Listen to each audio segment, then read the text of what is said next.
It was supposed to be the most glamorous night of the year, a charity gala sparkling with crystal chandeliers and champagne laughter. The hall was filled with the city's wealthiest elite, all dressed in shimmering gowns and sharp tuxedos. A live orchestra played softly in the background, and waiters floated between tables like dancers with silver trays.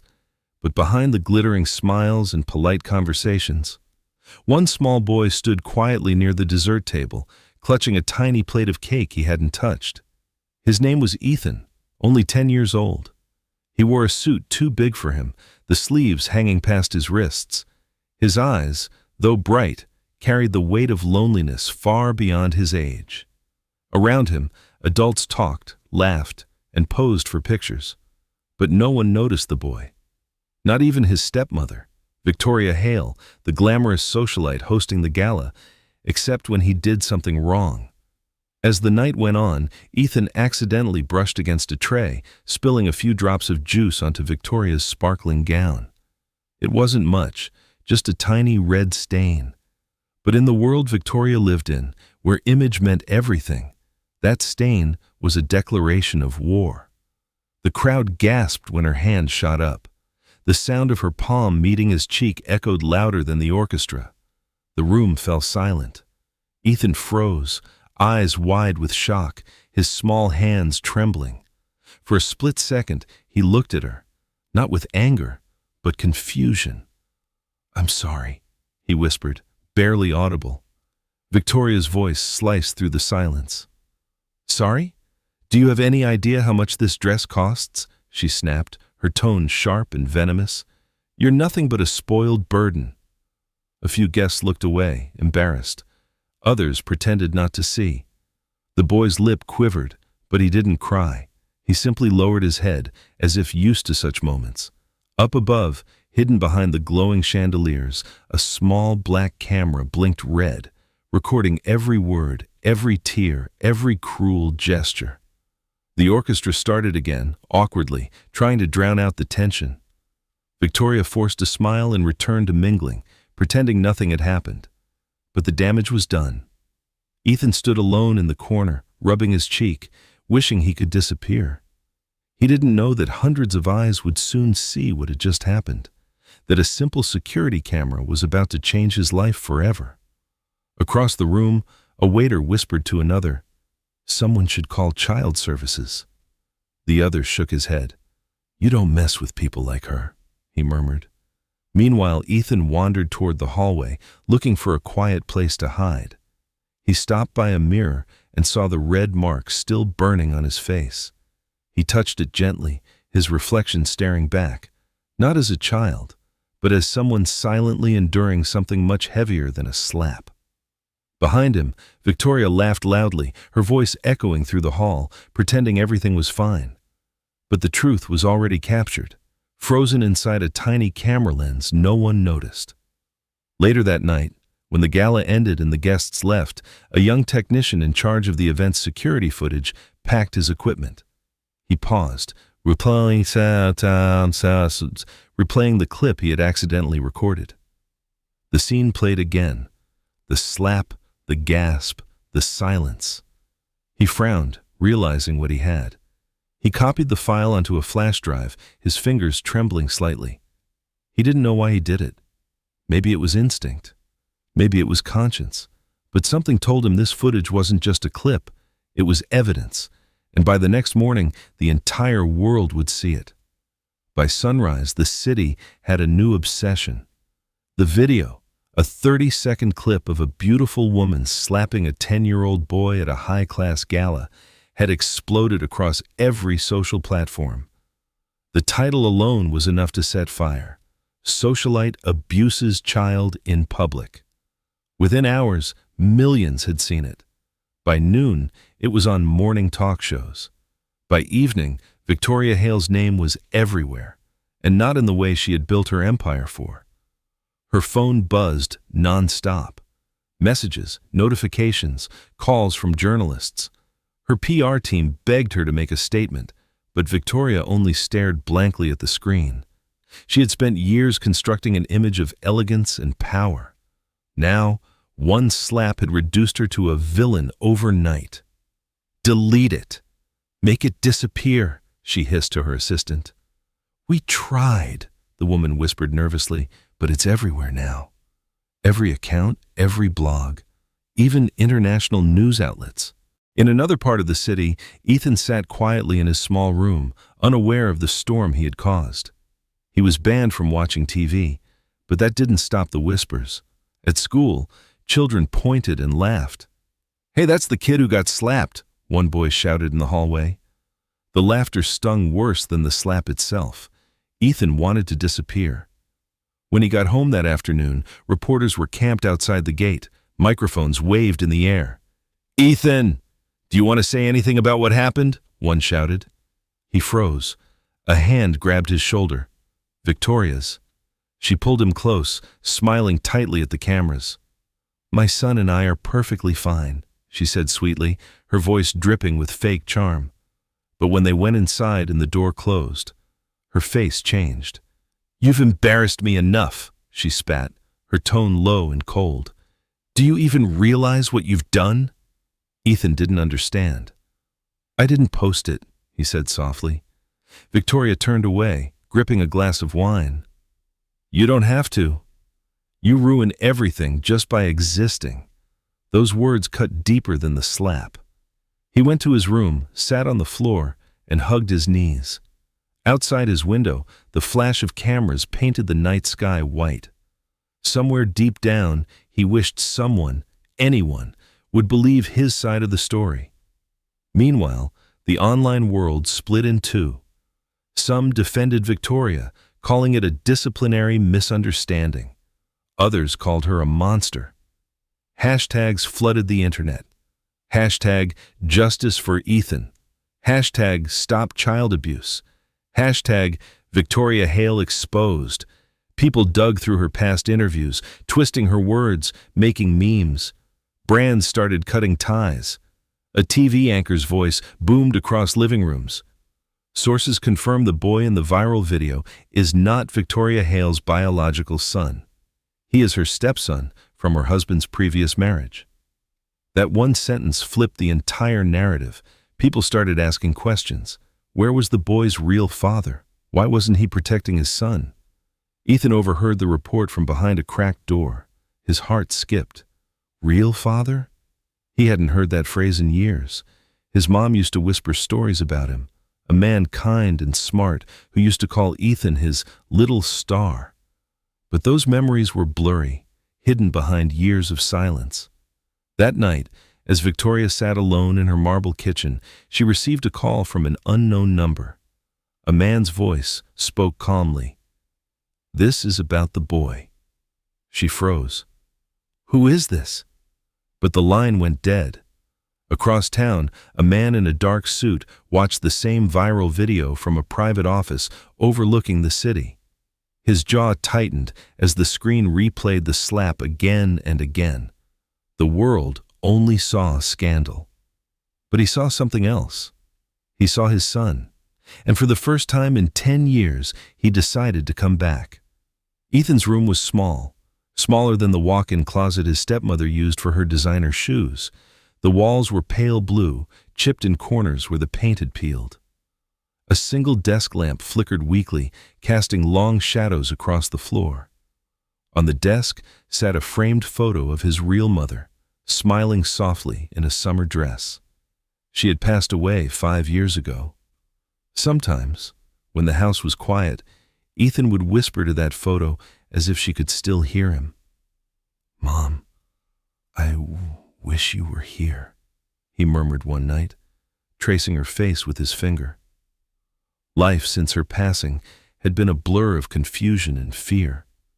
His father, the man who once carried him on his shoulders and told him stories before bed, had disappeared after the funeral.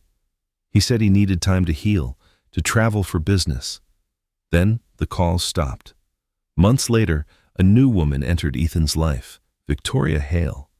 She was beautiful, charming, confident, and cold as marble. At first, she pretended to care. She bought him expensive clothes, enrolled him in piano lessons, took smiling photos for social media. But behind closed doors, she was different. Every mistake became an offense, every silence a sign of disrespect. Ethan learned to walk quietly, speak softly, and never cry where she could see. He missed the warmth of his mother's voice, the smell of pancakes in the morning, the sound of laughter echoing through their old, tiny kitchen. Now, the house felt like a museum, perfect, polished, and lifeless. One afternoon, as rain tapped softly on his window, Ethan opened the bottom drawer of his desk. Hidden beneath old-school papers was a small wooden box, worn and scratched. Inside it were the few things he had left from his mother: a charm bracelet, a pressed flower, and an old letter folded so many times that the paper was almost breaking. He had never dared to read it since the funeral. His stepmother had once warned him, "Don't live in the past. It's weak." But something inside him stirred. Carefully, he unfolded the fragile letter. The handwriting was soft, flowing, his mother's. "My dearest Ethan, if you ever feel lost, remember this: you are loved more than you know. Life can be unfair, but love always finds its way back to you. And when it does, it will protect you." Tears welled in his eyes. He pressed the letter to his chest, breathing shakily. For the first time in years, he felt warmth, a flicker of hope buried under all the pain. Downstairs, Victoria was pacing the living room, phone in hand. "This scandal has ruined everything," she hissed to her friend on the other line. "And that boy? He's the reason." Her words carried upstairs, seeping through the cracks of Ethan's door. He froze, listening. "He's not even my blood," she continued bitterly. "Just a reminder of his father's old life. If I could, I'd send him away." Ethan's heart sank. He had always suspected she didn't love him, but hearing it aloud shattered something inside him. Later that night, as the house fell silent, he climbed out of bed and looked through the rain-streaked window. Far in the distance, city lights shimmered like broken stars. He whispered, "Mom, you said love would find me again. When?" Lightning flashed, illuminating the letter on his desk, his mother's words glowing faintly in the lamplight. He didn't know that at that very moment, somewhere across the city, a man was staring at the same photo of that same woman, the woman he once loved and lost, and in his eyes burned a single thought: "I'm coming back for my son." In a skyscraper overlooking the glittering city, a man in a charcoal suit sat alone, the glow of his monitor reflecting in his eyes. His name was Alexander Ward, the kind of man headlines called mysterious billionaire, though very few actually knew him. Tonight, however, Alexander wasn't reading market reports or business forecasts. He was staring at a paused video, the same one that had shaken the internet for days.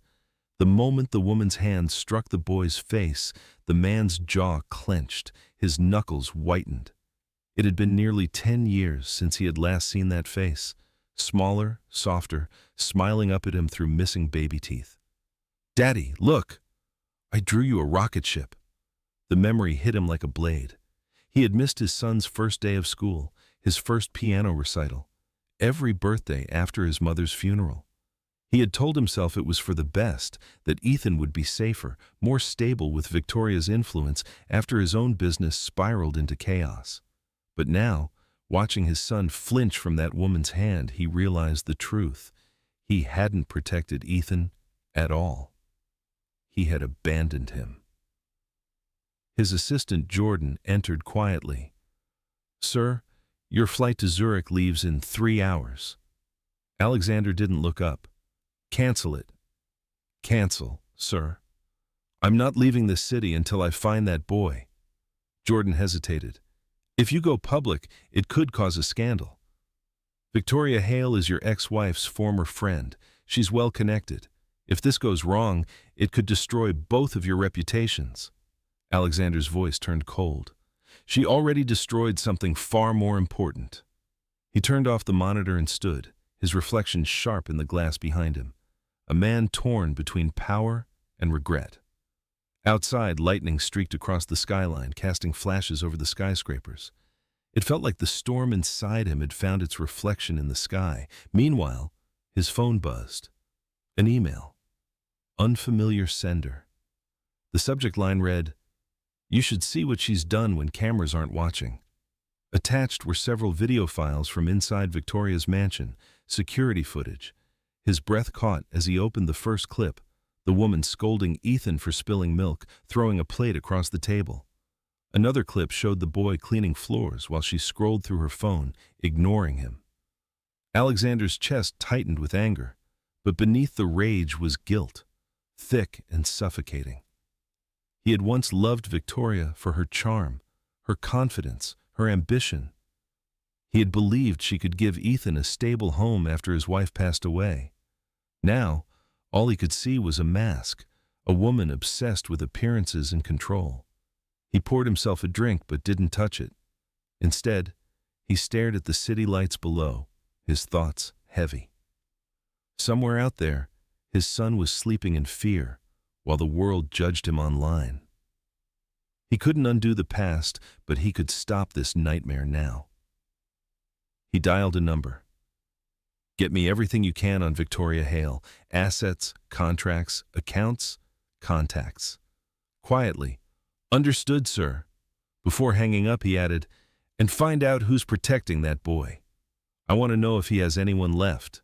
When the call ended, Alexander walked to his desk, opened a locked drawer, and took out a small photograph. It was worn and faded, the edges curled. A woman's smile, Ethan's mother, stared back at him. "I failed you," he whispered, "but I won't fail him." Outside, thunder rolled like a distant drum. The storm was coming, and for the first time in years, Alexander Ward was ready to face it. He just didn't know that Victoria already knew he was watching. Victoria Hale sat in her private spa, the scent of lavender filling the air, yet peace refused to find her. The world outside was collapsing, her social pages flooded with hate, sponsors cutting her off, her friends ghosting her one by one. But instead of regret, anger simmered beneath her polished skin. She blamed everyone but herself, the cameras, the tabloids, the boy. Especially the boy. She sipped her champagne slowly, staring at her reflection in the mirror. "Do they really think I'm a monster?" she whispered. The woman staring back didn't answer. Her phone buzzed again, a message from an unknown number. "He's looking for his son." Victoria froze. Her grip on the glass tightened until it cracked slightly. "He?" she murmured. She didn't need to ask who. She already knew. Alexander Ward, the man who had vanished years ago but still haunted her nightmares. She had built her entire empire by erasing that part of her life, the part that connected her to him and to Ethan. She couldn't let him come back. Not now. Not when everything she owned could slip away if the truth surfaced. Her best friend and publicist, Camille, entered the room carrying her laptop. "Vic, it's bad. The media's not calming down. That kid's face is everywhere. You need to act fast." Victoria turned sharply. "You think I don't know that?" Camille hesitated. "There's something else. A journalist found out about your past with the Wards. They're digging into old court files." The color drained from Victoria's face. She stood, walking to the window. Rain streaked down the glass, city lights blurring into gold and gray. Her voice dropped to a whisper. "They can't know." Camille frowned. "Know what?" Victoria turned slowly. "That Ethan isn't just my stepson. He's my reminder of everything I lost because of his father." Years ago, before the world knew her name, Victoria Hale was nothing more than a struggling assistant working for a powerful businessman, Alexander Ward. She was smart, ambitious, and completely smitten with him. But Alexander only had eyes for one woman, Claire, the soft-spoken artist he would later marry. Victoria had tried to hide her jealousy, but when Claire became pregnant, the envy consumed her. She left the company shortly before the wedding, determined to prove she could outshine them both. Yet fate brought her back into their lives after tragedy struck, when Claire passed away, leaving Ethan motherless. And Victoria saw her chance. She played the grieving friend, offering comfort to a broken man. She cooked, cared, soothed, and slowly replaced the warmth that had been lost. But Alexander's heart never fully opened again. He loved his son, not her. When business troubles arose, he left for overseas, promising to send for them later. He never did. Now, years later, the ghost of that rejection still burned. The slap wasn't just about spilled juice. It was the embodiment of every moment she had felt unseen, unloved, unwanted. Ethan was the mirror of the woman she had tried to erase, and she hated him for it. Camille spoke softly. "Vic, you have to control the story. Maybe say you were disciplining him or he provoked you." "Shut up!" Victoria snapped, slamming the glass onto the counter. "You don't understand. If Alexander returns, everything I've built, this house, this life, it's over." She turned toward the window again, eyes burning. "I won't let that happen. I'll destroy that video, and if I can't, I'll make sure everyone believes he's the problem, not me." Camille hesitated. "You mean the boy?" Victoria smiled faintly, a cold, bitter smile. "Yes, let the world see what a liar he is, a troubled child. That's the story will sell." Lightning flashed across the sky, illuminating her reflection. Beautiful, powerful, and ruthless. What she didn't know was that someone had already leaked the second video, the one that showed everything she had done behind closed doors. The mansion looked peaceful from the outside. Tall white pillars, trimmed hedges, and a sparkling fountain that glittered under the morning sun. But behind those marble walls, peace was a foreign word. Inside, tension hung thick like smoke. The servants whispered. The boy walked on eggshells. And Victoria Hale, still draped in silk and diamonds, pretended everything was fine. After the viral scandal, she had forbidden Ethan to leave the house. "Until people forget, you stay out of sight," she ordered. But the truth was, she wanted him silent, out of the public eye, out of her way. Days turned into weeks. Reporters eventually moved on to fresher gossip, but inside the mansion, the storm only grew worse. Every meal felt like a performance. Ethan sat at the far end of the dining table, silent, pushing food around his plate while Victoria sipped her wine, scrolling through her phone. "Eat properly," she said without looking up. "Yes, ma'am," he replied softly. "Don't mumble. Speak clearly." "Yes, ma'am." She slammed her glass down. "Don't say it like that. You sound like a servant." He froze. His fork clattered to the plate. Victoria's tone softened, fake and sweet. "You don't want people to think you're rude, do you, darling?" He nodded quickly. "No, ma'am." Inside, he felt something breaking, a small piece of himself fading every day. Upstairs, his room had become both his prison and his refuge. He kept his mother's letter hidden under his pillow, reading it every night when Victoria's footsteps finally stopped echoing down the hallway. Her cruelty was quiet now, not loud slaps or public humiliation, but small, constant cuts, words meant to wound, looks that froze him in place. Once, she had thrown away his drawing, a simple picture of a house and two people holding hands. "You're too old for this nonsense," she'd said, dropping it in the trash. "Grow up." But that night, he had fished it out, flattened the wrinkled paper, and tucked it under his bed. He tried to stay invisible, to make no sound, no trouble. But no matter how hard he tried, it was never enough. If a glass broke, she blamed him. If a door creaked, it was his fault. The more she punished him, the quieter he became. One rainy evening, the argument turned darker. Victoria found him in the study, reading a book she had told him not to touch, a biography of his father. Her voice was cold as stone. "Put that down." He hesitated. "I just wanted to know what he was like." Her eyes narrowed. "Your father is gone. He left you. He doesn't care about you." Ethan swallowed hard. "That's not true." The sound of her palms slamming the desk echoed through the room. "Don't you dare talk back to me," she shouted. "You think he's some hero?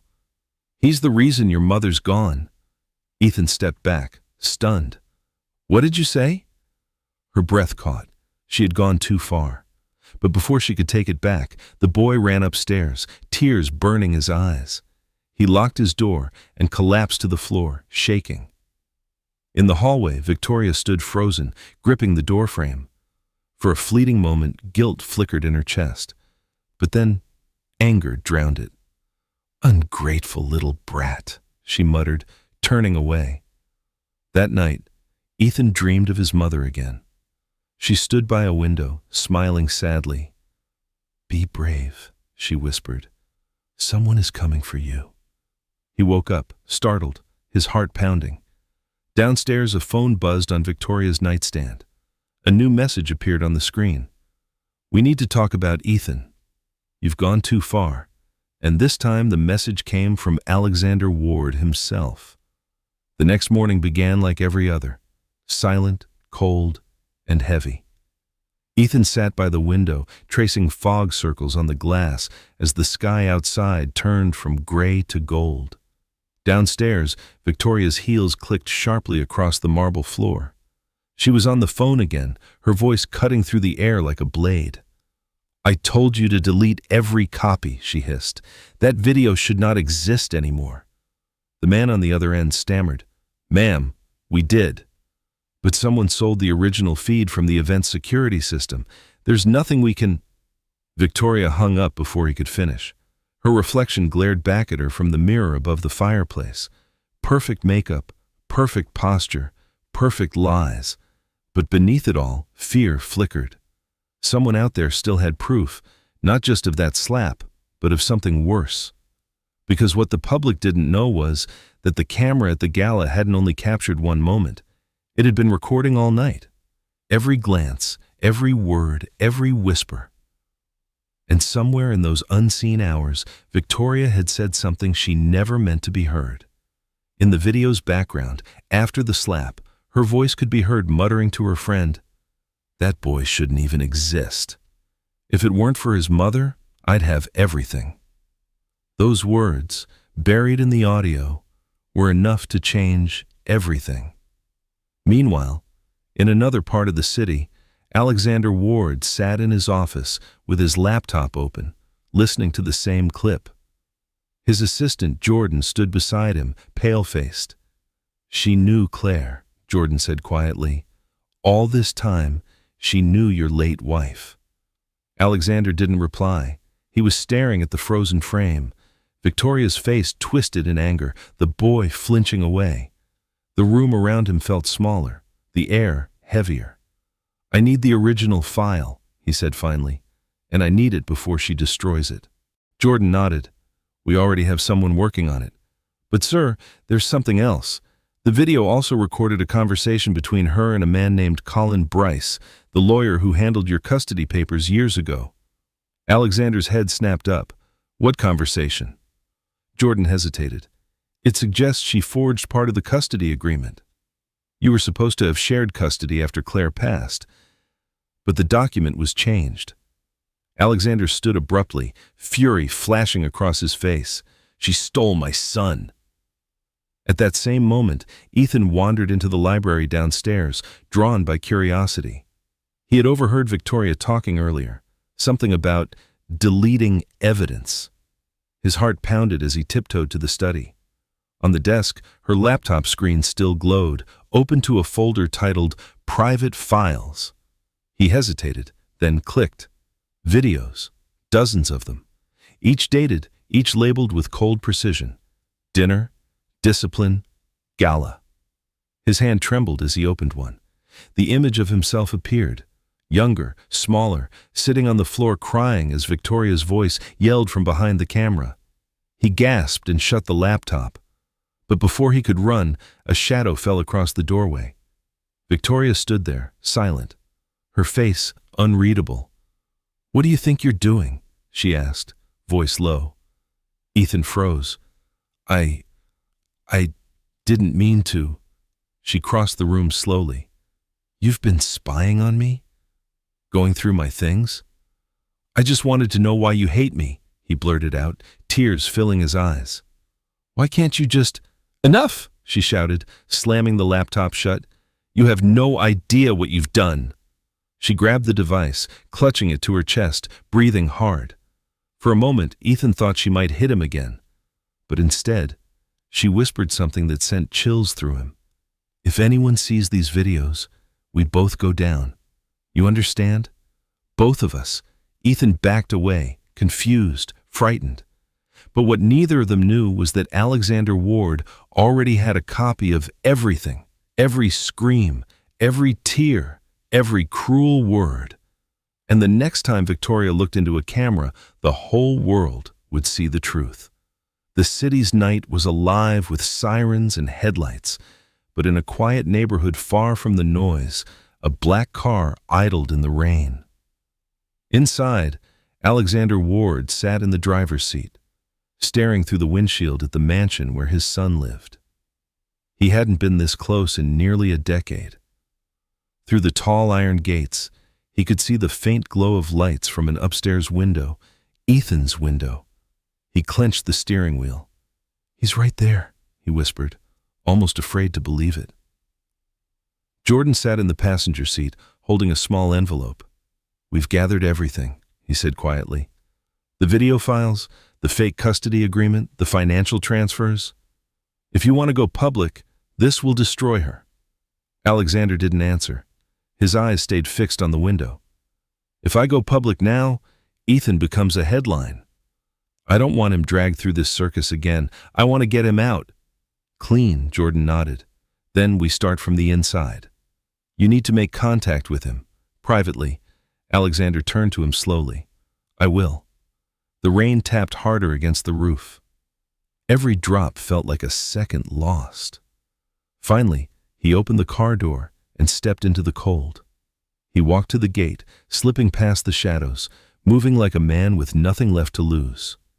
His black coat soaked quickly, but he didn't care. He followed the stone path along the side of the property until he reached a corner of the garden. The window above flickered with light. Inside, he saw Ethan, a small silhouette hunched over a desk, holding what looked like a letter. Alexander's breath caught. He wanted to call out, to say his name aloud, but years of silence held him back. What if the boy hated him? What if Victoria had poisoned him completely? He reached into his coat pocket and pulled out a photograph. Ethan, at age 3, laughing in his mother's arms. He still has her eyes, he murmured. Suddenly, the sound of footsteps snapped him back to the moment. A guard was patrolling the grounds, flashlight cutting through the darkness. Alexander ducked behind a hedge, holding his breath until the light passed. He glanced up again, but the window was dark now. Ethan had gone to bed. He exhaled slowly, a mix of relief and frustration twisting in his chest. Jordan's voice came through the earpiece. Sir, we can't risk you being seen. Let's regroup. But Alexander shook his head. Not yet. He took one last look at the house before leaving. Tomorrow, he said softly. Tomorrow, I'll see him. The next morning, Victoria woke early to the sound of her phone buzzing. She picked it up. No name, just a message. We need to talk. It's about Ethan. She frowned, typing back. Who is this? No response. She tried calling, but it went straight to voicemail. Her chest tightened. Something about the message felt wrong. It wasn't from a journalist or a troll. It felt personal. Across town, Alexander sat in a quiet cafe, staring at his phone. He had sent the message, but now that she'd seen it, there was no turning back. He didn't want revenge. He wanted his son. But if Victoria resisted, he was prepared to burn everything she had built. Later that day, he made the call that would change everything. Jordan, hire a private driver and an attorney, and contact Child Protective Services anonymously. Tell them there's a minor being emotionally abused at 1100 Crestmont Avenue. Jordan hesitated. Are you sure you want to involve them? Alexander's eyes hardened. If I can't save him as his father, I'll save him as a witness. That night, Ethan sat by his window again, holding his mother's letter. Outside, A shadow moved past the gate, watching over him silently. He didn't know the man's name. He didn't know that his father had already declared war. And by the time the sun rose, the first official investigation into Victoria Hale had begun. It was a quiet Saturday morning when Ethan found himself wandering outside for the first time in weeks. Victoria had left early for a meeting with her lawyer, leaving strict orders for him to stay inside. But curiosity and a strange pull in his chest pushed him past the garden gates. The world beyond the mansion felt almost unreal to him. The smell of fresh bread from the corner bakery, the hum of cars passing by, children laughing in the distance. Sounds of a life he'd forgotten existed. He pulled the hood of his sweater over his head and walked toward a small park across the street. He sat on an old bench under a tree, hugging his backpack. Inside was the letter from his mother, a pencil, and a sketchbook. Drawing had always been his escape, even when Victoria said it was a waste of time. He opened the book and started to sketch a face, soft eyes, kind smile, the mother he missed every day. "Is that your mom?" a deep voice asked gently. Ethan jumped. A tall man stood a few feet away, dressed in a dark coat. His face looked familiar, though Ethan couldn't place why. There was something in the man's eyes, a warmth that felt strangely safe. "I'm sorry," the man said quickly, raising his hands. "I didn't mean to scare you. I just noticed your drawing. You're talented." Ethan shrugged. "Thanks. It's just for me." The man smiled faintly. "That's the best kind of art, the kind that comes from the heart." Ethan looked up at him again. "Do I know you?" The man hesitated, his throat tightening. "No, but I used to know someone who looked a lot like you." He sat down carefully on the other end of the bench. For a while they said nothing. The park was peaceful, the sound of leaves rustling in the breeze. "What's your name?" Ethan asked quietly. "Alex," the man said softly. "Ethan." Alexander felt his heart twist at hearing the name spoken aloud, his son's voice, soft but strong. He forced himself to stay calm. "That's a good name. Means strong. You know," Ethan nodded, staring at his drawing. "My mom picked it." "Your mom was a smart woman then." "She was," Ethan whispered. "She died when I was 5. Alexander swallowed hard, his eyes glistening. "I'm sorry, kid. That must have been hard." Ethan shrugged again. "People stop asking about it after a while, like they think I should be over it." Alexander took a deep breath. "You never really get over losing someone like that. You just learn to live around it." The boy looked at him curiously. "You sound like you know." "I do," Alexander admitted. "More than I wish I did." A moment of silence followed, heavy, yet strangely comforting. Then Ethan said, almost in a whisper, "You talk like my dad used to." Alexander's breath caught, but before he could reply, a sharp voice cut through the park. "Ethan!" They both turned. Victoria stood near the gate, her sunglasses hiding her fury, but not her intent. Her voice trembled with anger. "Get in the car!" Now Ethan stood, startled. "I was just—" "Now!" she barked. Alexander's jaw tightened. "Ma'am, he was just sitting," Victoria snapped. "And who exactly are you?" Alexander met her eyes, calm, steady, unflinching. "A friend." Her lips curled into a cold smile. "Then stay that way. Because if you come near him again, you'll regret it." She grabbed Ethan's wrist and dragged him toward the car. The boy looked back one last time, their eyes meeting through the distance.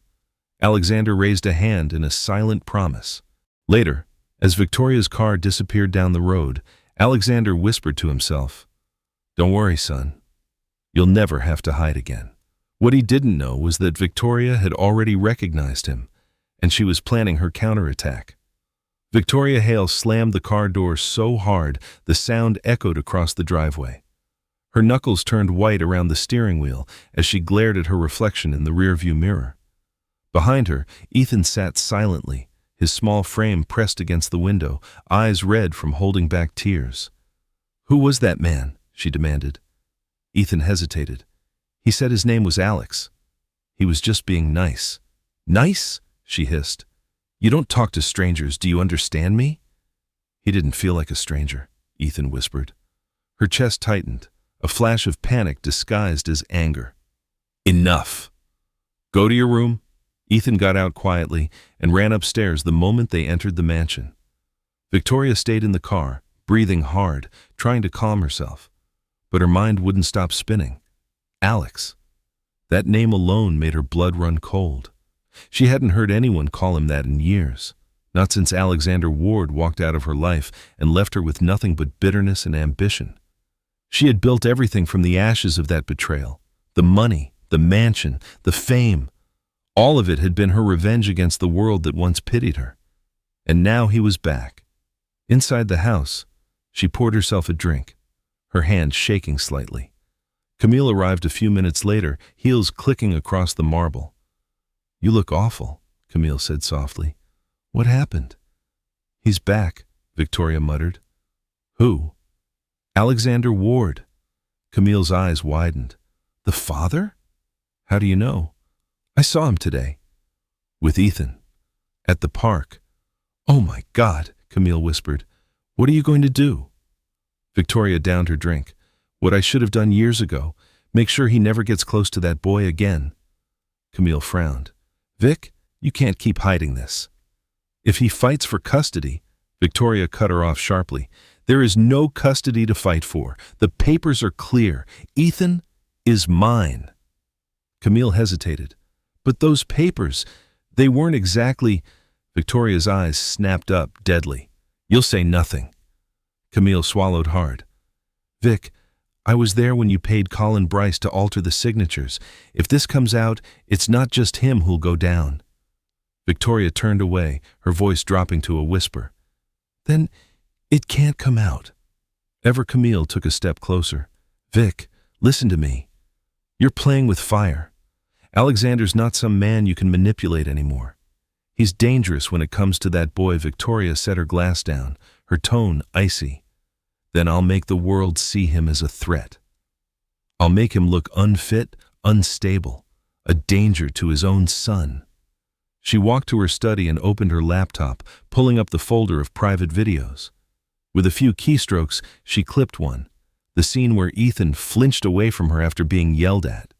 She edited out her voice, reversed the story, and added a headline. Disturbed child reacts violently to stepmother's concern. By tomorrow morning, she said, this will be the story they believe. Camille's voice trembled.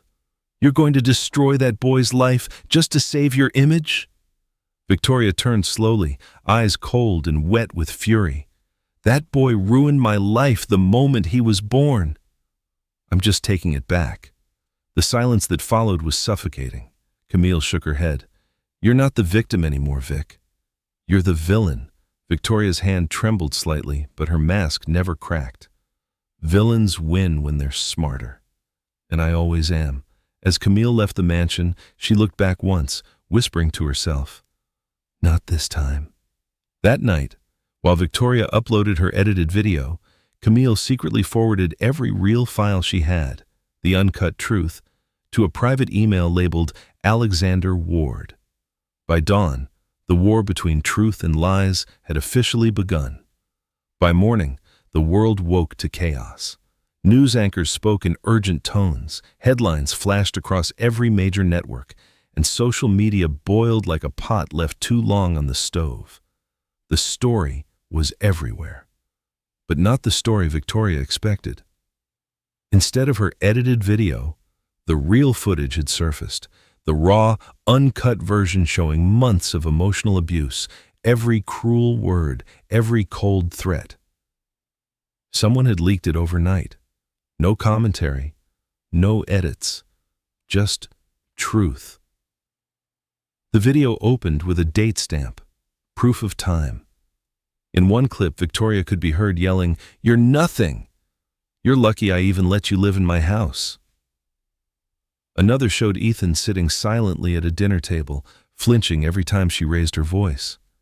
The final frame was the slap, the same one that had started everything. But now the world saw it for what it was. Not an accident, not discipline, but violence. By 9 a.m., the hashtags were everywhere.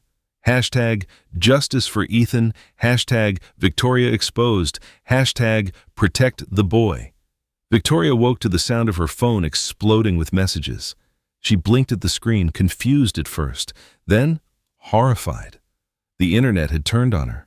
Her sponsors dropped her within hours. TV hosts called her a danger to children. Even her so-called friends unfollowed her, afraid to be dragged into the storm. "No," she whispered, scrolling through comments that cut deeper than any blade. "Monster. Heartless. Lock her up." She threw the phone across the room, shattering it against the wall. "It's not possible." I deleted everything, but she already knew who had done it. Camille. Across town, Camille sat in her car outside a news studio, her hands shaking as she watched the broadcast. "I had to do it," she whispered to herself. "That boy didn't deserve this." Meanwhile, Alexander watched the same coverage from his office. For the first time in years, he didn't feel powerless. The truth was out. But instead of satisfaction, there was something else in his chest. Heartbreak. He turned to Jordan.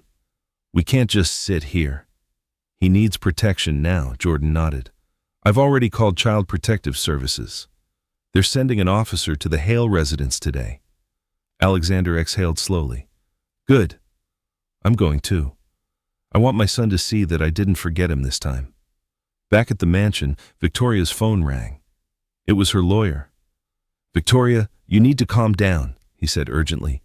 "CPS just opened a case against you. They're coming today." Her voice cracked. "They can't take him away from me." "Then you need to cooperate. Be polite. Act concerned. We can fight this." She hung up before he could finish, panic bubbling into rage. "No one takes what's mine," she muttered. Upstairs, Ethan sat on his bed, hearing the chaos below. He had seen the video too. One of his classmates had sent him the link that morning with a simple message. Everyone knows now. He didn't know whether to feel relieved or terrified. All he knew was that things would never be the same.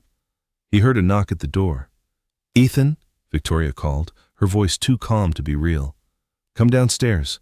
We need to talk." He hesitated. About what? About the lies people are spreading. When he didn't move, she opened the door. Her face was pale, but her eyes burned with something dark. "Do you understand what you've done to me?" she said quietly.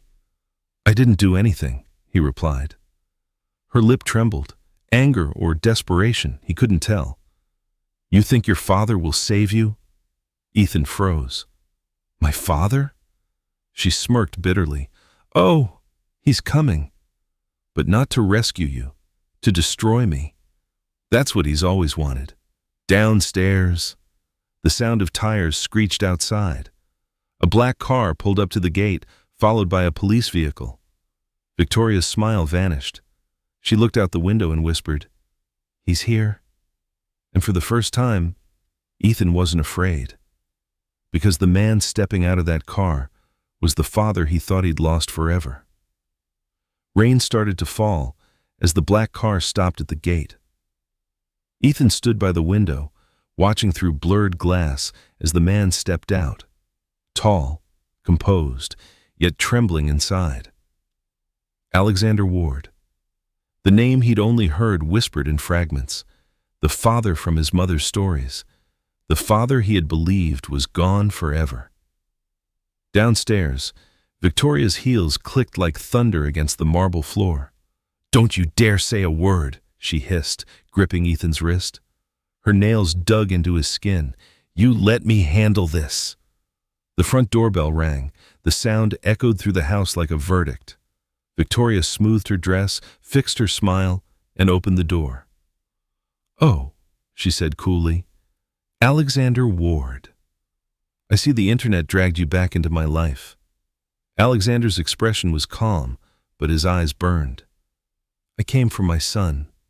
Her smile didn't falter. "Your son? You mean the boy you abandoned?" He stepped forward, voice low and steady. "Don't twist it, Victoria. You forged my signature on those papers. You took him from me. That's a ridiculous accusation." Behind him, a woman in a dark suit appeared, a CPS officer. "Mrs. Hale, we're here to conduct a welfare check on the minor in your care. Please, cooperate." Victoria's mask cracked slightly, but she forced a polite tone. "Of course. Come in." Ethan watched from the staircase as the adults filled the foyer. His heart raced.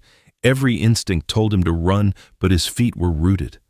When Alexander looked up and saw him, their eyes locked, father and son, connected by years of silence and longing. "Ethan," Alexander said softly, "it's me." The boy's lips parted, trembling. He didn't speak. He didn't move.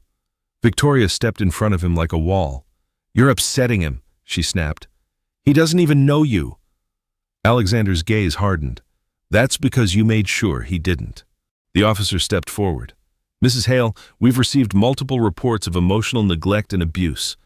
We'll need to speak with Ethan privately." Victoria's voice rose. "This is outrageous." Who would say such things? Alexander reached into his coat and placed a folder on the table. "Everyone who's seen these." Inside were printed screenshots from the leaked videos. Victoria's face drained of color. "You had no right to—" He cut her off. "I had every right. He's my son." The officer turned to Ethan.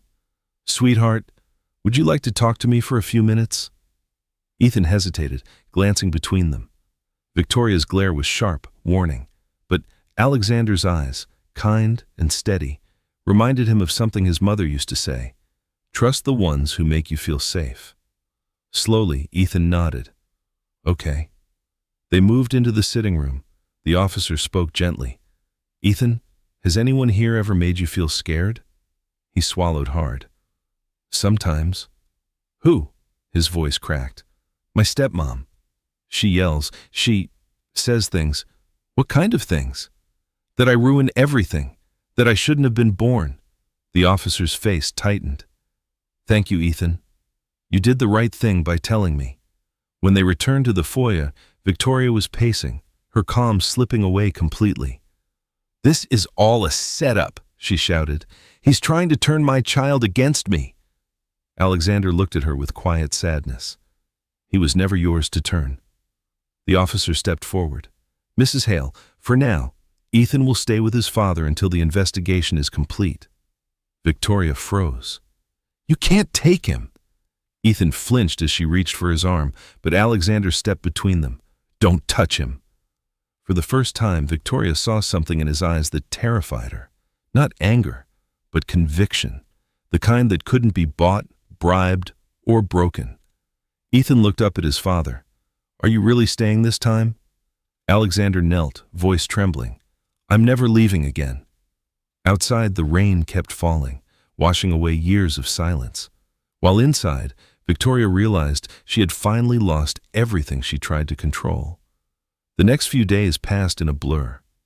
Ethan stayed in a quiet apartment downtown, small but warm, a temporary place arranged by Child Protective Services while the investigations continued. Alexander visited every day, but for the first time in years, Ethan was surrounded by silence that didn't feel heavy. Still, he barely spoke. He drew. He read. He slept. But the laughter that used to live in his eyes was gone. One afternoon, Alexander was late. Ethan sat by the window, tracing raindrops on the glass when the door opened. A woman stepped in, not his stepmother, not a social worker, but someone new. She was middle-aged, gentle-faced, carrying a folder and a warm smile. "Hi there," she said softly. "You must be Ethan." "My name's Grace. I work with the foster outreach team." Ethan hesitated. "Am I going to another house?" Grace shook her head. "No, sweetheart. I'm just here to check on how you're doing, and maybe keep you company for a bit." He nodded slightly, unsure. She looked around the small apartment, the neat sketchbooks, the untouched plate of cookies. "You draw?" she asked. Ethan nodded again. "Sometimes." "Can I see?" He handed her a sketch, a rough drawing of a woman holding a boy's hand under a tree. The woman's face wasn't fully drawn, just soft lines and kind eyes. Grace studied it for a long moment. "That's beautiful," she said. "Who is she?" "My mom," Ethan whispered. Grace smiled sadly. She must have been special. "She was," he said. "She used to say that when people are gone, they're not really gone. They just turn into stories." Grace's eyes softened. "That's a lovely way to see the world." For a while they sat quietly. Then she asked, "Do you ever talk to anyone about her?" He shook his head. "Victoria didn't like when I did." Grace sighed, setting the drawing down. "You know, I used to have a little boy too. He loved to draw. He was 10, just like you. He passed away in an accident a few years ago." Ethan looked up, surprised. "I'm sorry." She smiled gently. "Thank you. I think that's why I do this job now. Sometimes, helping someone else heal helps me too." He stared at her, unsure what to say. No one had ever spoken to him like that. Not like an adult lecturing, not like someone pitying him, but as if his pain mattered. After a moment, Grace reached into her bag and pulled out a small box. "I brought you something." Inside was a set of colored pencils, new, bright, untouched. "For your drawings," she said. "I thought you could use a bit of color." Ethan blinked, his throat tightening. "Thank you," he whispered. Grace smiled. "You're very welcome. Maybe someday you'll draw something happy again." When Alexander arrived later, Grace was just leaving. They spoke briefly at the door. "He's quiet," she said softly. "But there's light in him. Don't rush it. Just be there." Alexander nodded, voice low. "I will." Inside, Ethan was coloring. Soft blues, pale yellows, warm reds. When his father approached, he looked up shyly. "Hey, buddy," Alexander said. "How was your day?" Ethan hesitated. "Good. I met someone nice." Alexander smiled faintly. "That's good to hear." They sat together on the couch, neither speaking for a while. Finally, Ethan said, "Dad, were you really watching me all this time?" Alexander's voice cracked. "Not the way I should have been. But I'm here now. For good." Ethan nodded slowly. "Okay." Outside, Grace paused by her car, glancing up at their window.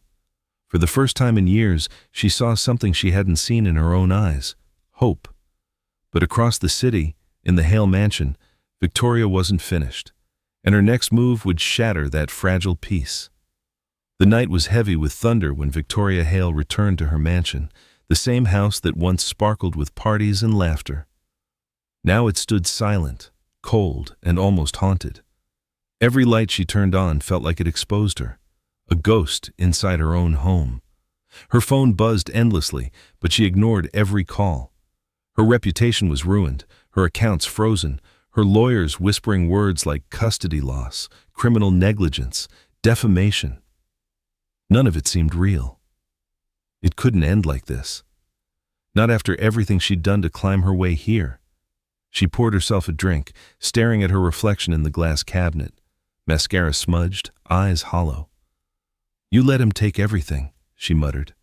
"Everything you built." She slammed the glass down, the sound shattering the silence. Then, a voice spoke from behind her. "Or maybe it's just karma catching up." She spun around. Camille stood at the door, rain dripping from her coat. "What are you doing here?" Victoria snapped. "You ruined me." Camille's face was calm, almost sad. "No, Vic. You ruined yourself. I just stopped helping you hide it. You had no right." "I had every right," Camille said softly. "I watched you destroy that child day after day. I told myself it wasn't my business, but it was. That boy deserved better." Victoria laughed bitterly. "Better? With him?" She gestured wildly toward the window, as if Alexander might appear outside. "You think he's some kind of hero? You have no idea what that man is capable of." Camille stepped forward. "Then tell me, what are you so afraid of?" Victoria's lips trembled. "You don't understand. He didn't just leave me. He left me to rot. After Claire died, I thought—" She stopped herself, gripping the edge of the counter. "You thought what?" Camille pressed. I thought he'd need me, Victoria whispered, that he'd finally see me. Her voice cracked, raw and trembling. But he never did. He looked at me and saw her. Always her. Claire, the perfect wife, the perfect mother. Even in death, she won. For a moment. Silence filled the room. Then Camille said softly, "And you took it out on her son." Victoria's jaw tightened. He reminded me of everything I wasn't. Every day, those same eyes, her eyes, looking at me like I didn't belong. "So you punished him for existing?" Camille's voice was shaking now. "Do you even hear yourself?" Victoria's face crumbled. "I loved him once," she whispered. "I tried. I really did. But love turned into something else. Resentment, fear. I couldn't stop it." Camille took a deep breath. "Then stop running from it now. Tell the truth. Take responsibility before the court forces it out of you." Victoria shook her head violently. "If I fall, he wins." "They all win." "Vic," Camille said gently, "sometimes losing everything is the only way to find yourself again." Victoria turned away, her shoulders trembling. "I can't. You don't understand. You never lost what I did." Camille's eyes filled with tears. "I lost plenty, but I didn't destroy a child to make myself feel better." Victoria didn't answer. Instead, she reached for her drink again, her hands shaking. "You should go." Camille hesitated, then walked toward the door. Before leaving, she said quietly, "One day, that boy will forgive you. But by then, you won't even recognize yourself." The door clicked shut, leaving Victoria alone with her thoughts. She stared at her reflection again, the proud socialite, the flawless woman. Only now, the cracks showed. Her phone buzzed again. This time she looked. A message from an unknown number. "There are things you don't know about Claire's death. Meet me tomorrow, 9 p.m., the Rosewood Hotel." Victoria froze, heart pounding. For the first time in her life, she felt something colder than fear, curiosity, and she knew she'd go, no matter the cost. The following night, Victoria Hale arrived at the Rosewood Hotel under a sky heavy with rain. The air smelled of smoke and secrets. She wore a long black coat and dark glasses, her once perfect hair now a careless wave around her shoulders. Every step echoed in the marble lobby like a confession she wasn't ready to make. The message had said only one thing. There are things you don't know about Claire's death. And for the first time, curiosity overpowered fear. If there was even a chance that she could rewrite the story of her past, she had to take it. She stepped into the dimly lit lounge and spotted a man sitting alone at the corner table. His hair was gray, his suit wrinkled from sleepless nights, but his eyes were sharp, the kind of eyes that had seen too much. "Colin Bryce," Victoria said softly. He looked up. "You came. You were my lawyer once. Now you're sending cryptic messages like a blackmailer. What do you want?" Colin sighed, motioning for her to sit. "To clear my conscience before it kills me." She frowned. "You're drunk." He gave a dry laugh. "Not drunk enough to forget what we did." Her pulse quickened. "What we did?" Colin leaned closer, his voice barely above a whisper. "You think you forged that custody agreement on your own? You didn't. I helped you. But that's not all. There was another document, one you never saw, about Claire's death." Victoria's breath hitched. "What are you talking about?" "She didn't die in that car accident the way the papers said. The brakes failed because the car had been tampered with." Victoria froze. "That's impossible. It was an accident." "No," Colin said, shaking his head. "It was deliberate. And it wasn't Alexander who ordered the repair. It was someone else, someone who had everything to gain from Claire being gone." Her voice trembled. "You mean me?" Colin met her eyes. "That's what I thought too, until I found the mechanic's report last week. The signature on the work order wasn't yours. It was Alexander's business partner, a man named Malcolm Rivers. He wanted control of Ward Enterprises. Claire found out he was laundering money. She was going to tell Alexander. And then the crash happened. Victoria sat back, her heart pounding in her chest. Why are you telling me this now? Because Alexander's digging again. If he finds out you and I altered the custody files, he'll destroy us both. But if you expose Rivers first, show him you were used just like he was, you might survive this. She stared at him, her mind racing. You expect me to believe you're suddenly doing this out of guilt? Colin rubbed his face. Believe what you want. But the truth's coming whether you want it or not, and when it does, it'll burn everyone. He stood to leave, sliding a small USB drive across the table. Everything's on there. Proof of Rivers' involvement, the forged documents, all of it. Victoria hesitated, then grabbed the drive. What about Ethan? Colin looked at her sadly. You can't fix that part, Victoria. Some things you broke too badly. She didn't answer. He walked away, disappearing into the rain. Alone, Victoria turned the USB drive in her hand, feeling its weight like a ticking bomb. Her reflection in the window stared back, a woman once in control, now cornered by her own lies and a past she couldn't rewrite. Outside, thunder rumbled like an omen. She took a deep breath and whispered, If I'm going down, I'm taking the truth with me.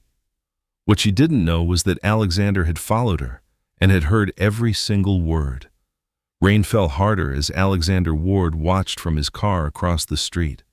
Through the fogged windshield, he saw Victoria step out of the hotel, clutching a small object in her hand, the USB drive. His mind raced. He hadn't meant to follow her at first. He just needed to know what she was hiding. But after hearing the name Claire and the word tampered, his world tilted on its axis. He gripped the steering wheel until his knuckles turned white. Claire's accident, the night that shattered his family, had haunted him for years. And now, standing in the rain, he realized the truth he'd buried might be far darker than his grief had ever allowed him to see. Victoria climbed into her car and sped off. Alexander started his engine, following from a distance. The city lights streaked across the wet glass like ribbons of guilt and memory. He couldn't stop replaying her words. If I'm going down, I'm taking the truth with me. Half an hour later, her car turned into a deserted industrial district, the kind of place where deals were made in shadows. She parked beside an old warehouse and stepped out. Alexander killed his engine, grabbed his coat, and followed on foot. Inside, Victoria moved cautiously through the dim, flickering light. The air smelled of rust and rain. She called out, "Colin?" A voice echoed from the darkness. "He's not coming." She froze. "Who's there?" A tall figure stepped out. Malcolm Rivers, Alexander's former business partner. His presence was like ice water down her spine. "You shouldn't have dug into the past, Victoria," he said smoothly. "It's dangerous." She clenched the USB drive. "So it's true. You killed her?" He smiled faintly. "Such an ugly word. I prefer removed an obstacle. You murdered an innocent woman." "Correction," he said calmly, stepping closer. "I removed someone who threatened everything, and you helped by keeping her husband distracted." Her voice cracked. "I didn't know." Malcolm's eyes hardened. "But now you do. And that's a problem." He reached inside his coat. She stepped back, fear flashing across her face. Before he could move, a voice thundered from behind him. "Put it down, Malcolm." Malcolm turned. Alexander stood in the doorway, soaked from the rain, fury blazing in his eyes. "Alex," Malcolm said coolly, "you should have stayed out of this." "I stayed out of too much," Alexander snapped. "I let people I loved die because I trusted men like you." Malcolm smirked. "You think you can fix that now?" "You can't save ghosts." Alexander took a step forward. "Maybe not. But I can stop you from creating more." Victoria's breath caught. For the first time, she saw something in Alexander she hadn't in years. Not wealth, not control, but purpose. Malcolm sneered and pulled a gun from his coat. Always the hero, huh? Here's your ending. The gunshot echoed, deafening. Victoria screamed. Alexander ducked behind a pillar, grabbing a metal pipe from the floor. Another shot shattered the window, lightning flashing through the room. He moved fast. When Malcolm fired again, Alexander swung the pipe, knocking the gun aside. They struggled, crashing into crates. Victoria crouched behind a beam, shaking, clutching the USB like it was her last lifeline. Finally, Alexander struck Malcolm hard across the jaw, sending him sprawling. The gun slid across the floor. Victoria grabbed it. Her hands trembled as she pointed it toward Malcolm. "You ruined everything," she whispered. Malcolm laughed bitterly, blood on his lips. "You think killing me will make you clean?" Her finger hovered over the trigger. Then she dropped the gun, tears streaming down her face. "No, I've had enough of lies." Alexander kicked the weapon away and pulled out his phone. "It's over, Malcolm. The police will take it from here." Sirens wailed in the distance, getting closer. Victoria sank to the floor, whispering, "I didn't mean for any of this." Alexander looked at her, weary but steady. "Then start by telling the truth." Outside, the flashing red and blue lights cut through the storm, signaling that the years of secrets, guilt, and betrayal were finally coming to an end. The next morning, the storm had passed, but the world was far from calm. News spread like wildfire. Corporate partner arrested in connection to Claire Ward's death. Photographs of Malcolm Rivers being escorted in handcuffs filled every screen. The internet buzzed with disbelief. But while the city devoured the scandal, another name began trending right below his: Victoria Hale. She sat alone in a gray interrogation room, her once flawless appearance replaced by exhaustion. Her hands trembled slightly on the table. Across from her sat a detective with kind but weary eyes. "Mrs. Hale," he began, "you've been cooperative so far. But we need the truth, all of it." Victoria stared at the cold metal surface. "The truth," she murmured, almost to herself. "That's funny. I spent years building a life around avoiding it." The detective said nothing, waiting. She took a deep breath. "Yes, I knew about the forged custody papers. Colin helped me. I was desperate. Alexander was gone. The boy was all I had left of that life. I couldn't lose him too." "And the videos?" Her jaw tightened. "I lost control. I was angry, jealous. Every time I looked at that boy, I saw her. Claire, the woman who had everything I wanted. His love, his peace. I thought if I punished her memory through him, I could finally stop hating myself." Her voice cracked, raw and trembling. But it never worked. Every time I heard him, I saw his mother's eyes staring back at me. Forgiving. Silent. I couldn't stand it. The detective leaned forward.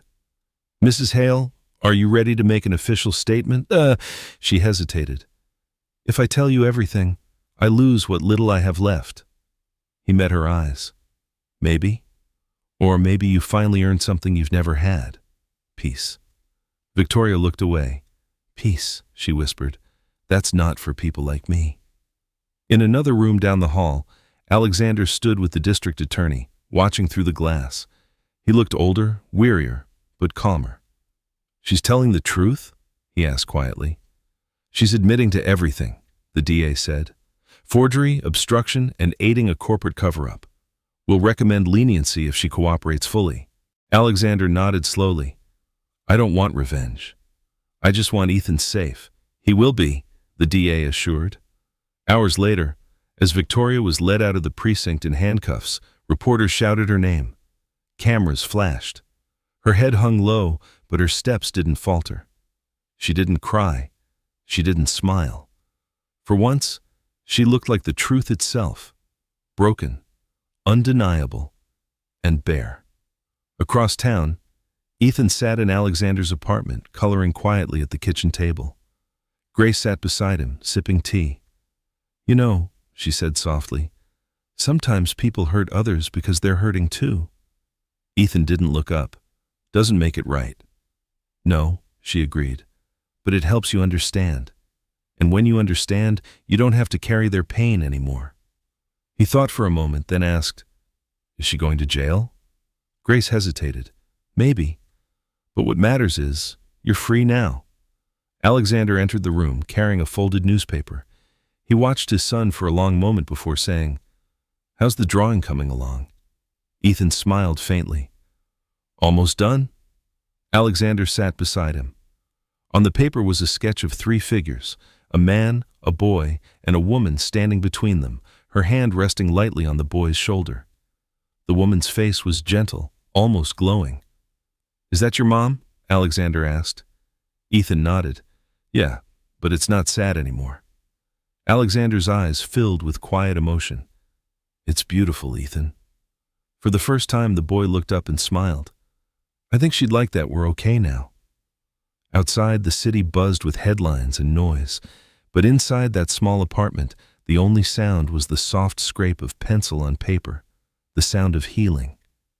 And somewhere in a holding cell, Victoria Hale finally closed her eyes, not in defeat, but in something that almost felt like relief. 2 weeks had passed since Victoria Hale's arrest. The story that once dominated every headline had finally begun to fade. The world moved on. But for Ethan and Alexander, the healing had only just begun. The mornings were different now. No shouting, no footsteps echoing through marble halls. Instead, sunlight streamed through the kitchen windows of Alexander's apartment, warming the simple space that had quickly become home. Ethan sat at the table, eating cereal, humming softly to himself, something Alexander hadn't heard in years. "Big day today," Alexander said with a smile, pouring coffee. "School starts back. You ready?" Ethan shrugged. "Kind of. I don't know anyone there." "That's the best part," Alexander replied gently. "You get to start fresh." The boy nodded, though his eyes clouded for a moment. "Dad, what if people know about me? About the videos?" Alexander put down his cup, kneeling beside him. "Then they'll know you're brave, braver than most adults I've ever met." "You told the truth. That takes strength." Ethan looked at him for a long time, then gave a small smile. "Okay." When they arrived at the new school, Grace was waiting by the entrance. She had volunteered to help Ethan transition back into classes, and the moment he saw her, his face brightened. "Hi, Miss Grace." She smiled warmly. "Hey, superstar, you ready to take over the 5th grade?" He laughed for the first time in months. "Maybe just half of it." Alexander watched them walk inside, his chest tightening with a mix of pride and sorrow. It amazed him how much of Claire he saw in their son. Her quiet courage, her kindness, her ability to smile, even when life hurt. He had spent years running from his grief. But now, seeing Ethan standing tall again, he felt something new blooming where guilt had once lived. Peace. That evening, Grace joined them for dinner. They ate together at the small kitchen table, passing dishes, laughing at Ethan's stories about his first day. For a while, it felt like family, the kind Alexander and Claire had always dreamed of building. After dinner, Grace turned serious. "Alexander, there's something you should know." Victoria asked to see Ethan. The air shifted. Alexander's expression hardened. "Absolutely not. She's serving time, but she's in a rehabilitation facility, not prison." She said she doesn't expect forgiveness. She just wants to say, "She's sorry." Ethan, who had been listening quietly, spoke up. "Maybe I should go." Alexander frowned. "Ethan, you don't owe her anything." "I know," the boy said softly, "but maybe she needs to hear it. Mom used to say forgiveness isn't about them. It's about you not carrying hate forever." Grace smiled gently. "Your mom was a wise woman." Alexander's eyes softened. "She was." He turned to Ethan. "If you're sure, I'll be there with you." The next morning, they drove to the rehabilitation center, a quiet place surrounded by trees, far from the chaos of the city. When Victoria entered the visiting room, she looked smaller, thinner, almost fragile. Gone was the woman who hid behind designer clothes and sharp words. "Hi, Ethan," she said quietly. Ethan looked at her for a long moment. Then he said, "Hi." She swallowed hard. "I don't expect you to forgive me. I needed to say I'm sorry. For everything. For the words, the anger, the lies. You didn't deserve any of it." Ethan nodded slowly. "I know." He paused. "And I forgive you." Tears filled her eyes. "Why?" "Because I don't want to be like you," he said simply. "I want to be better." Victoria broke down, covering her face. Alexander stood behind his son, placing a hand on his shoulder, not to protect him, but to honor him. As they left, Ethan looked back once and whispered, "Goodbye." Outside, the sun broke through the clouds, spilling light over the path ahead. For the first time in years, forgiveness had set them all free, even the one who least deserved it. Spring came softly that year, as if the world itself wanted to give Ethan and his father a gentler beginning. The days grew warmer, the city brighter. Gone were the reporters outside their door, the whispers, the pity. People moved on, but for Alexander and Ethan, every ordinary day now felt extraordinary. They had started over in a modest 2-story house near the lake, far from the noise of the city. It wasn't the kind of mansion Alexander once owned, but it was filled with something money had never bought him: peace. Each morning, the smell of pancakes filled the kitchen. Ethan had insisted on learning to cook, claiming, "Mom always said pancakes make bad mornings better." Alexander laughed every time he said it. Some mornings the batter burned, other mornings the syrup spilled, but neither of them cared. One Saturday, as they sat on the porch, Ethan looked out across the lake and said, "Do you think Mom would be proud of us?" Alexander's chest tightened. "She already is, kiddo." "I can feel it every day." Ethan smiled, drawing in his sketchbook again. His drawings had changed. No more shadows or tears. Now they were full of sunlight, trees, and faces that smiled back. Grace had once said, "Art was how the heart learned to speak after silence." For Ethan, every picture was another word in the language of healing. Grace still visited often. Sometimes she brought baked goods. Other times, she brought laughter. One evening, after dinner, Alexander found her and Ethan sitting on the living room floor building a puzzle together. "Grace," he said, watching them with a small smile, "you've practically become part of the family." She looked up, smiling warmly. Maybe that's not such a bad thing. For the first time in years, Alexander felt his heart open, quietly, carefully, but undeniably. That night, after Ethan went to bed, Alexander and Grace sat outside under the stars. She sipped her tea. He stared at the moon reflecting off the water. "Do you ever stop blaming yourself?" she asked gently. He shook his head. "Some days I think I have. Then I see Ethan's face, and I remember all the time I missed." "You can't change the past," she said softly, "but you can make the future worth it." He turned to her, eyes filled with gratitude. "You've done more for us than you know."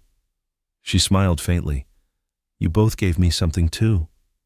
After losing my son, I thought I'd never feel purpose again. But watching Ethan smile again, it feels like healing for both of us." For a moment, neither of them spoke. The air between them felt calm, alive. Weeks passed, and Ethan grew happier, taller, stronger. He joined a local art club, and soon his drawings caught the attention of a community magazine. When his teacher told him they wanted to feature his work, Ethan came running home, bursting with excitement. "Dad, they want to put my drawing on the cover," he shouted, holding the letter. Alexander hugged him tightly. "That's amazing, son. What drawing?" Ethan grinned. "The one I made after visiting Mom's grave. The one with all three of us. Her, you, and me." Tears welled in Alexander's eyes. She would have loved that. The night of the magazine release, they attended a small celebration at the community center. Ethan's drawing hung on the wall, surrounded by flowers and lights. People clapped as he spoke softly into the microphone, his voice steady but full of emotion. I used to think my life was just bad things happening, he said. But then I learned bad things don't mean it's over. Sometimes they just mean you get to start again, stronger. Applause filled the room, and Alexander's hands trembled as he wiped his eyes. When they got home that night, Ethan hugged him tightly. Thanks for not giving up on me. Alexander smiled through his tears. No, son. Thank you for teaching me how to begin again. And for the first time in years, their home didn't echo with pain. It echoed with laughter, belonging, and the quiet strength of two souls who had finally found their way back to life. A full year had passed since the night the truth came out. The city had long forgotten the scandal that once dominated its headlines, but for Ethan and Alexander, that year had been the most important of their lives.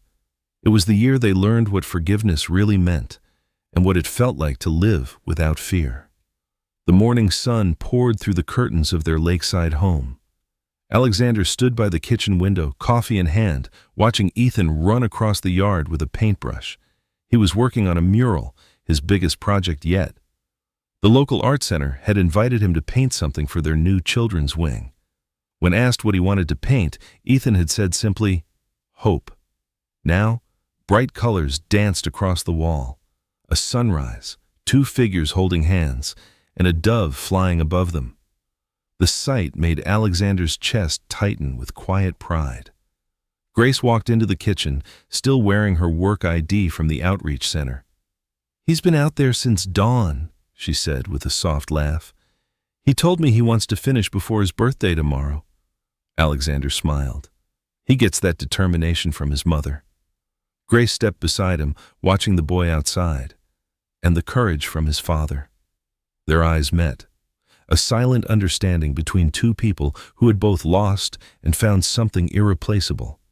Later that afternoon, Ethan called from outside. Dad! Grace, come see. They walked out to find the mural complete.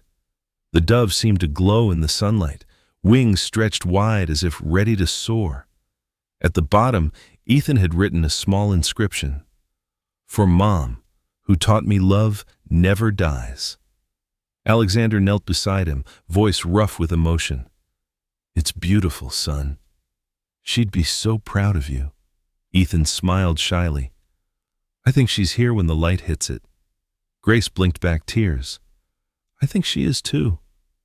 That evening, the three of them sat by the lake. The sky was streaked with gold and pink, the air warm with the promise of summer. Ethan skipped stones across the surface, each one making ripples that stretched farther and farther, like echoes of a life rebuilt. Dad, he said suddenly, can we visit her tomorrow? Alexander nodded. Of course. The next morning they drove to the small cemetery on the hill overlooking the city. The grass was green, the breeze gentle. Ethan carried a small bouquet of wildflowers, the kind his mother used to pick for him. He placed them carefully in front of her grave.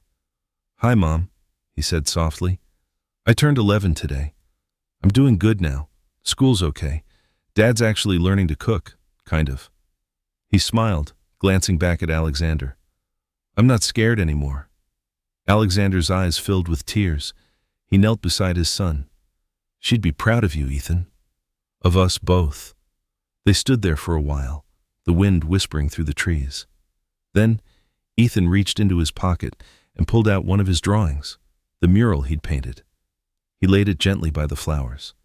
So you can see it too, he whispered. When they turned to leave, Ethan looked back one last time.